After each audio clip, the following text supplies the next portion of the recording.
Hello everyone, welcome back to my channel. আবার দেখলাম একটা ছোট্ট ভিডিও নিয়ে চলে এসেছি। এটা কিন্তু একটা রিভিউ, মিশোর একটা রিভিউ। মিশো থেকে কিন্তু দুটো বেল্ট অর্ডার করেছিলাম, যেটা কম্বো ছিল আই থিঙ্ক। তো অনেক দিন ধরেই ইচ্ছে ছিল যে কিনবো। আমি তোমাদের ডিসক্রিপশন বক্সে দিয়ে দেবো লিঙ্কটা, আর কি প্রাইস রয়েছে বলে দেবো। তো একটা রাউন্ড করেছিলাম, আর একটা কিন্তু সাব্যসাচী যে ডিজাইনটা ছিল সেটা করেছিলাম। খুবই রিজনেবল প্রাইস ছিল। তো এখানে একটা কি গিফট ভাউচার দিয়েছিল, আমি এখন ভুলেও গেছি।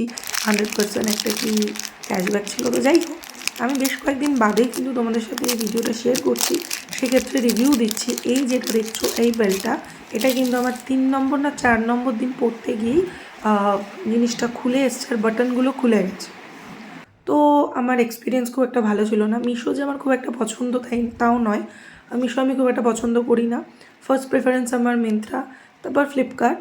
রেয়ার মিশো থেকে ভালো প্রোডাক্ট আসে, বাট এই রিংটা কিন্তু যেটা সার্কেল, এটা ভালো ছিল। এরকম রিভিউ পাওয়ার জন্য সাবস্ক্রাইব ফর মোর।